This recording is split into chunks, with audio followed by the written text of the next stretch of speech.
Bonjour à toutes et à tous, je suis ravi de vous accueillir au château de Serrans pour cette présentation. Nous allons passer une petite demi-heure ensemble pour découvrir le château qui se situe à une vingtaine de kilomètres à l'ouest d'Angers et à environ 10 kilomètres au nord de la Loire. Alors Serrans en fait est un château fort à l'origine construit au XVe siècle par la famille Brie sur les terres de leurs ancêtres. Il nous reste d'ailleurs les douves médiévales qui sont toujours en eau, ainsi que les parties souterraines du XVe siècle dans lesquelles se situent aujourd'hui les anciennes cuisines. À partir du XVIe siècle, le château est rebâti dans le style Renaissance par Péan de Brie. Alors les travaux commencent en 1539 par le grand escalier central. Il demande d'ailleurs à un architecte angevin du nom de Jean Delépine de dessiner de part et d'autre de l'escalier un corps de logis terminé par 2 tours d'angle. Alors sur ce projet initial n'est construit que la partie gauche de la tour nord jusqu'à l'escalier. Rapidement, des problèmes d'argent font surface, ce qui conduit à l'arrêt des travaux. Et Serrans reste à moitié construit pendant à peu près un demi-siècle. Il faut attendre le rachat par Guillaume de Botrus pour reprendre la construction au XVIIe siècle. Guillaume de Botrus, à partir de 1636, va bâtir la partie gauche et la tour sud du corps central, mais en respectant le parti pris initial Renaissance, ce qui permet de sauvegarder l'homogénéité générale du bâtiment. Son fils va vouloir agrandir le château en construisant les 2 ailes perpendiculaires, en respectant également l'harmonie générale. Il reprend les façades Renaissance. Et puis la petite fille va construire à la fin du XVIIe siècle la chapelle au bout de l'aile sud, ce qui déséquilibre quelque peu la construction. Pour rééquilibrer l'ensemble, l'aile nord va être prolongée en parallèle de la construction de la chapelle. Cette chapelle d'ailleurs qui est remarquable, il y a un mausolée dessiné par Lebrun et sculpté par Coisvox à l'intérieur en hommage au marquis de Vaubrin. Les pavillons de la cour ainsi que le portail central sont rajoutés au début du XVIIIe siècle par la famille Botrus toujours, et donc ils achèvent la construction dans les années 1710 après quasiment 200 ans de travaux, ce qui est long, mais quand on voit l'harmonie générale très équilibrée, très homogène, c'est un travail remarquable. Le château finit par être vendu en 1749 avec l'intégralité de ses collections, mobilier et tableaux compris. Il est racheté par Antoine Walsh, fils d'un immigré irlandais catholique exilé en France au XVIIe siècle. La famille Walsh va donc prendre possession du domaine. Ils vont être anoblis d'ailleurs comte de Serrans par Louis XV, et ils vont surtout s'intéresser aux extérieurs en aménageant à la place des anciens jardins à la française un grand parc à l'anglaise, paysager, dans les années 1780. Là-dessus, la Révolution arrive. Heureusement pour les Walsh, ils sont d'origine irlandaise. Serrans ne va donc pas connaître de dégâts majeurs, la collection est préservée, le bâtiment lui-même ne subit pas de dégâts. À partir de 1830, un mariage va avoir lieu entre Valentine Walsh de Serrans et le duc de la Trémouille. Leur fils va s'installer à Serrans à la fin du XIXe siècle et entreprendre d'importants travaux de restauration. Alors il est historien et collectionneur, donc il a cette fibre particulière artistique. Il va donc réaménager le château en faisant appel à un architecte, Lucien Magne, élève de Viollet-le-Duc, pour lui redonner un côté plus Renaissance qu'il avait perdu au XVIIIe notamment. La balustrade du 2e étage est créée à cette époque, les meneaux sont rétablis aux fenêtres et bien sûr sur la façade, le blason et la devise familiale est rajouté. Et l'intérieur est totalement modifié à cette époque pour redistribuer les salles, les moderniser aussi avec le confort moderne, les salles de bain, l'eau courante, le chauffage central, et redisposer les collections des Botrus, des Walsh et des La Trémouille dans des nouvelles salles donc, pour exposer toutes ces collections assez disparates mais très homogènes néanmoins. Aujourd'hui, le château appartient toujours aux descendants des La Trémouille. C'est le prince et la princesse de Mérode qui résident à Serrans et qui préservent ce monument. La collection de mobilier d'ailleurs est intégralement classée monument historique depuis 2001, ce qui est plutôt rare dans le domaine privé et ce qui signifie vraiment la particularité de ce château et que l'on va découvrir ensemble dès maintenant. Je vous propose donc de me suivre pour découvrir l'intérieur.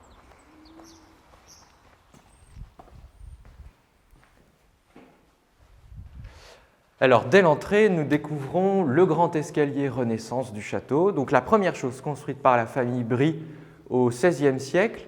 On est 15 ans après le début des travaux au château de Chambord quand cet escalier à Serrans est construit sur le modèle italien, donc avec 2 volets couvertes par de belles voûtes à caissons sculptées. Les loggias sont présentes à chaque niveau, elles n'étaient pas fermées par des portes et des fenêtres au départ, tout était ouvert côté cour et côté jardin.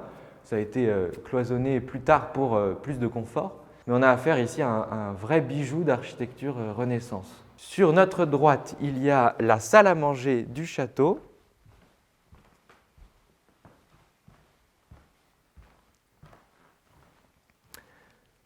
Une salle à manger aménagée à la fin du XIXe siècle, comme toutes les pièces que nous allons voir par la famille La Trémouille, mais en reprenant des éléments de décor plus anciens, comme ici une série de tapisseries d'Audenarde du XVIIe siècle qui représentent les métamorphoses d'Ovide.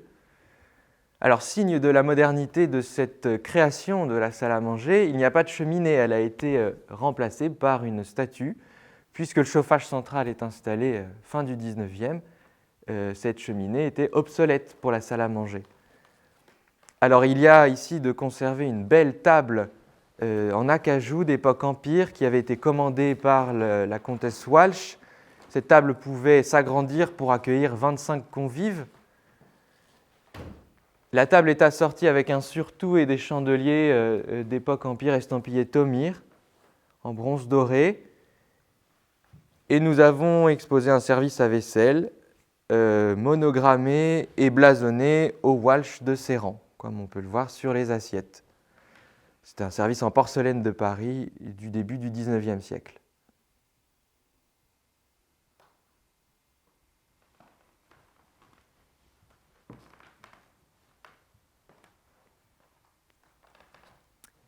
Dans la continuité du rez-de-chaussée, en traversant l'escalier, on va découvrir l'antichambre qui est l'ancienne salle d'attente pour les invités. Alors ici sont disposés un ensemble de mobilier du XVIIe siècle avec notamment cet exceptionnel et magnifique bureau Mazarin qui présente une belle marqueterie dite boule en écaille et en laiton. Le bureau est daté de la fin du XVIIe siècle, tout comme la pendule qui le surmonte. Il y a une série de portraits de famille ici qui reprennent différents ancêtres des propriétaires actuels et notamment une récente acquisition, le portrait de la comtesse Walsh de Serrans et de ses 2 enfants par Louis Hersant, représenté ici dans le parc du château de Serrans que l'on distingue à l'arrière-plan. Nous sommes très fiers de pouvoir présenter ce tableau maintenant dans la collection du château, puisqu'il y était à l'origine du XIXe siècle. Alors pour continuer, il y a le couloir des chambres dites Tarentes.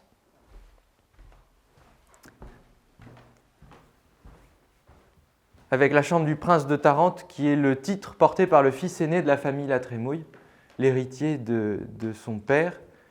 Donc une chambre importante.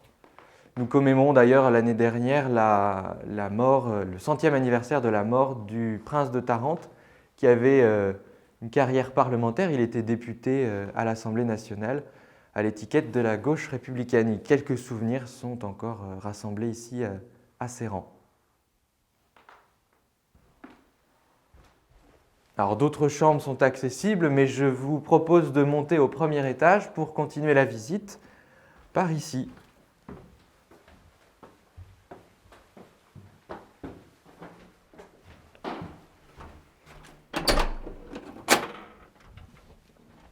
Alors nous sommes ici dans la chambre Empire, une des très belles chambres du château qui rassemble le mobilier commandé à l'occasion de la visite de Napoléon et Joséphine. La comtesse Walsh commande du mobilier pour le salon du château. Elle est très proche de l'impératrice, c'est une de ses dames de compagnie. L'impératrice elle-même est la marraine de la fille de la comtesse Walsh. Nous conservons sous une vitrine dans la chambre le service à thé en porcelaine de Sèvres offert à l'occasion du baptême de Valentine Walsh par l'impératrice. Alors cet ensemble de mobilier est commandé à l'ébéniste Jacob Desmalter. Donc on a une très grande qualité de meubles, en particulier au niveau des fauteuils. Ils ont gardé les garnitures d'origine en tapisserie de Beauvais. La finesse des bronzes aussi témoigne de la qualité des meubles. Le lit prévu pour Napoléon n'a finalement pas servi pour l'empereur, puisque plutôt que de rester 2 jours, il n'est resté que 2 heures à Séran. La visite écourtée pour des raisons diplomatiques.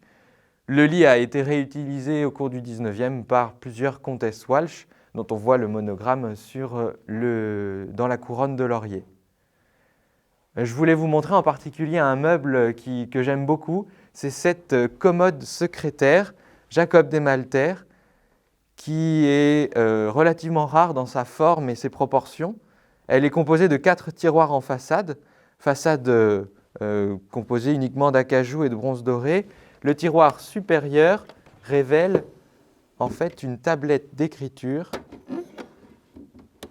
avec 2 petits tiroirs intérieurs. La conception, la qualité des matériaux montrent vraiment l'extrême maîtrise de Jacob Desmalter dans la création de l'époque. C'est sans conteste un des meubles phares de cette pièce.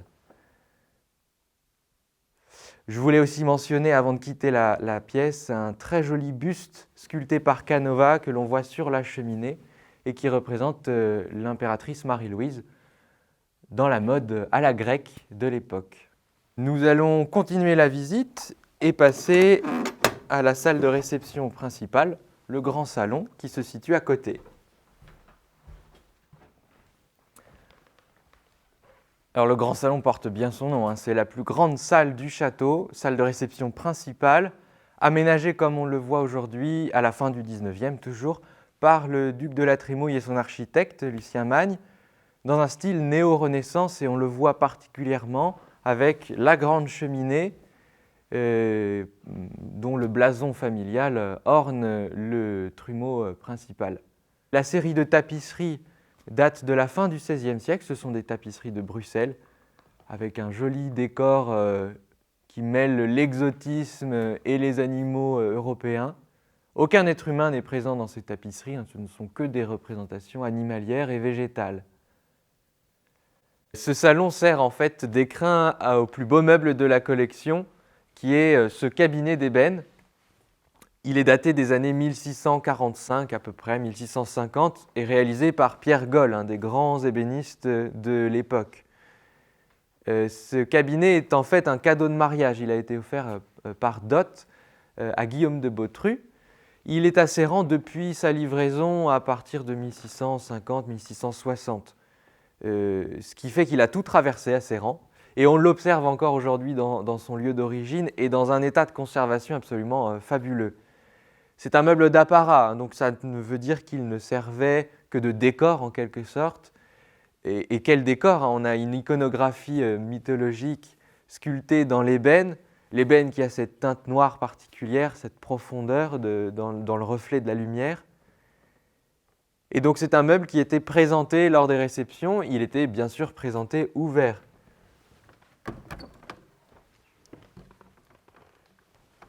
Aujourd'hui encore, on peut voir ce très beau décor sculpté, ciselé également sur le revers des portes.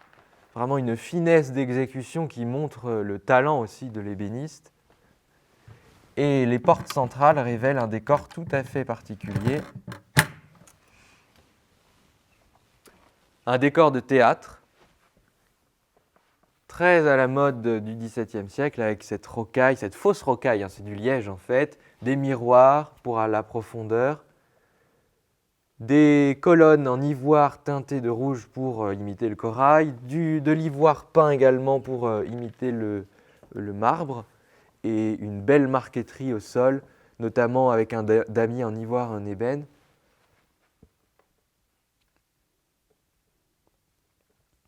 Et les tiroirs sont dissimulés derrière les éléments du théâtre.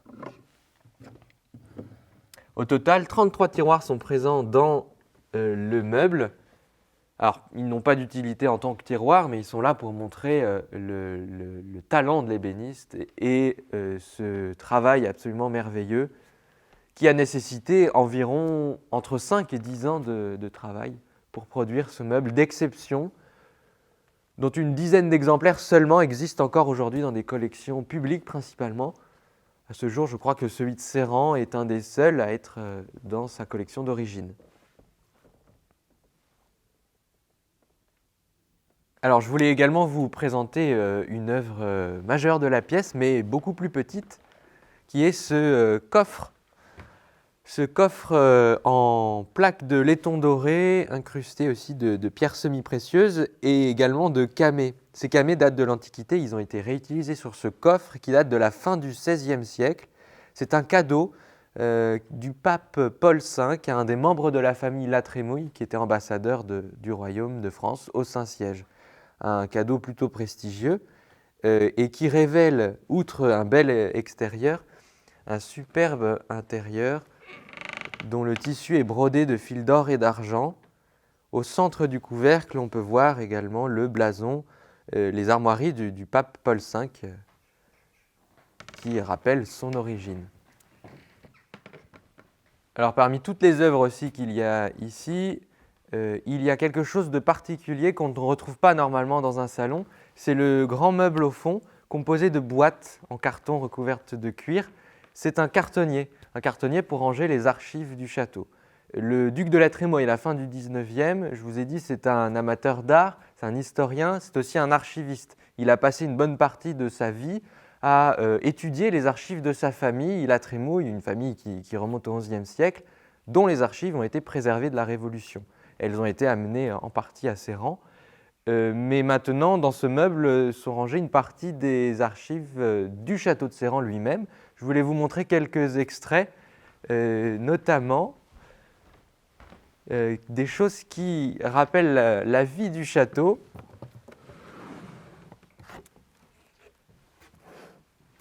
Alors, j'ai par exemple ici un cahier qui consigne les différents menus et les invités des réceptions à Serran. Vous voyez par exemple ici, en janvier 1931, le menu, ainsi que la liste des invités. Alors il y avait quand même une fonction, il fallait ne pas resservir 2 fois le même menu aux invités qui revenaient plusieurs fois. Donc on a sur plusieurs décennies des carnets comme ça qui rappellent la vie du château à cette époque. Autre extrait important que je peux vous montrer, c'est un acte qui date de 1636. C'est l'acte d'achat du château de Serran par Guillaume de Bautru. Un très bel acte notarial daté du 12 mars 1636 sur parchemin et qui détaille donc les termes du contrat de vente du château et qui est toujours conservé dans son lieu d'origine. Donc ces 2 petits extraits de la collection d'archives du château montrent l'importance de conserver la mémoire du château dans ces lieux par différents objets, aussi bien papier que tableaux, œuvres, etc. Je vous propose de continuer la visite. Nous allons voir maintenant le cœur du château, la bibliothèque, ce qui fait sa réputation.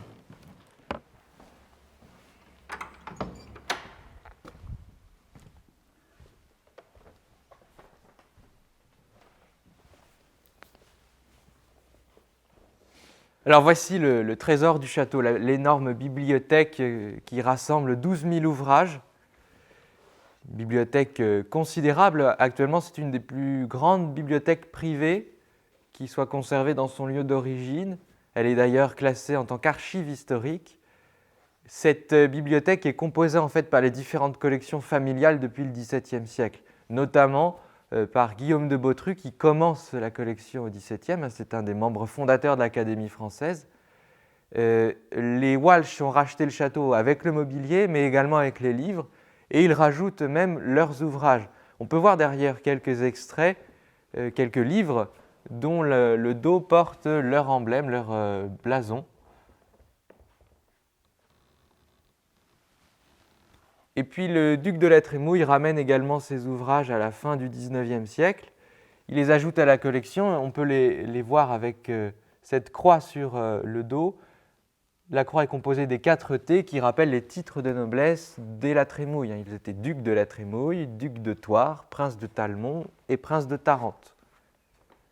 Alors c'est justement ce duc de La Trémouille en question qui aménage cette pièce comme on la voit aujourd'hui. Il était président de l'Association des bibliophiles de France d'ailleurs, c'est vraiment une de ses grandes passions. Il aménage la pièce de façon thématique. On a un classement par thème, donc littérature, histoire, géographie, sciences. Mais on a des livres qui datent du XVIe siècle pour les plus anciens jusqu'au début du XXe siècle.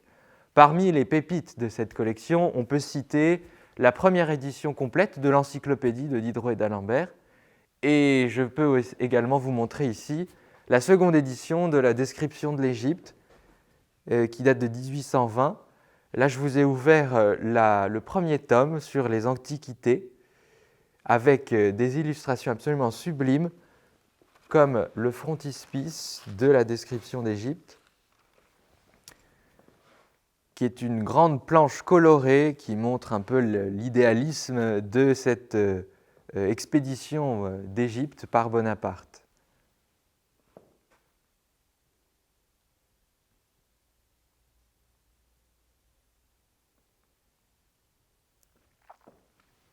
Alors la bibliothèque renferme aussi une collection de meubles, comme dans tout le château. Ici des meubles particuliers, notamment dédiés aux jeux. Là nous avons une jolie table de tric-trac avec ses 4 chaises estampillées Georges Jacob, l'ébéniste favori de Marie-Antoinette. Des chaises très élégantes avec le dossier en forme de lyre.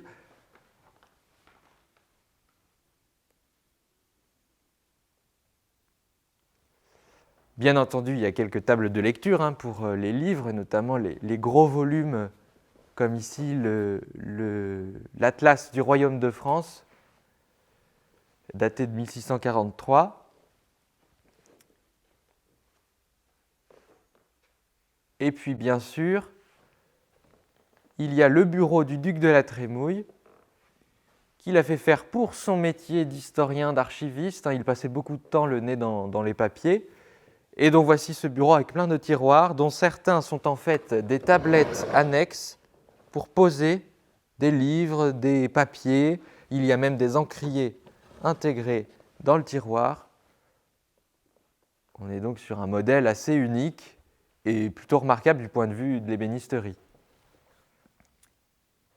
Et puis on ne peut pas être dans la bibliothèque sans parler du tableau sur cette énorme cheminée qui rappelle l'histoire des Walsh. Sur le tableau est représenté Antoine Walsh à gauche et le prince d'Écosse Charles-Édouard Stuart à droite. C'est Antoine Walsh qui monte une expédition avec le prince d'Écosse en 1745. Il organise en fait le débarquement du prince d'Écosse en Écosse, c'est ce qui est représenté sur le tableau, pour que le prince d'Écosse puisse repartir à la conquête de son trône qui est aux mains des Anglais.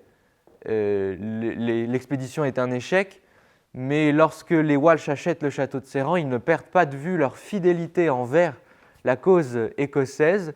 Le tableau est donc fait pour montrer cette relation particulière entre Antoine Walsh et le prince d'Écosse. Et puis la cheminée elle-même est surmontée par les armoiries royales de Grande-Bretagne, qui sont les armoiries du prince d'Écosse en tant que légitime héritier. Et il y a également les fleurs de chardon sculptées sur les chapiteaux de part et d'autre de l'âtre de la cheminée. Symbole supplémentaire de l'amitié entre les Walsh et les Écossais.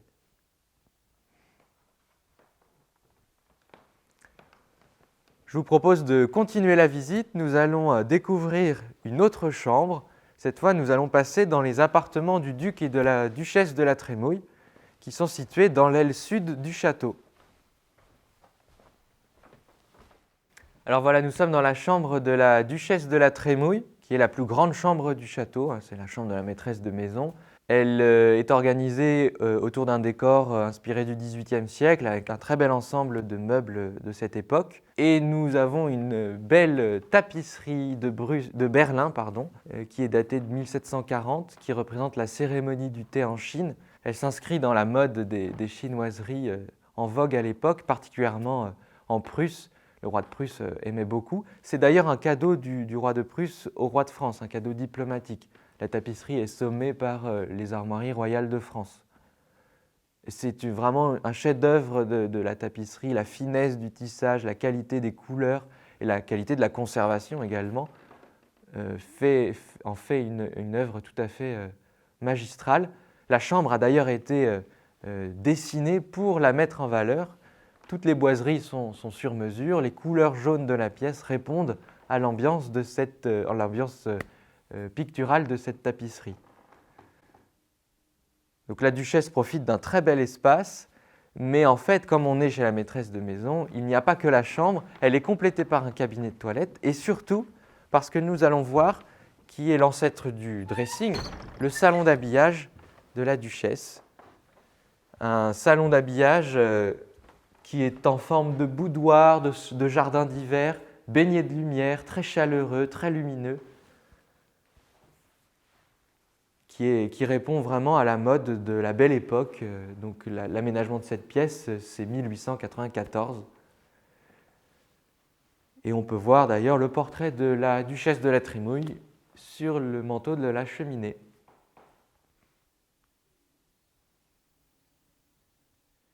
Alors le duc de la Trémouille n'est pas en reste, on va aller voir son appartement qui est parallèle à celui de la duchesse. Et l'accès se fait par une petite porte dérobée.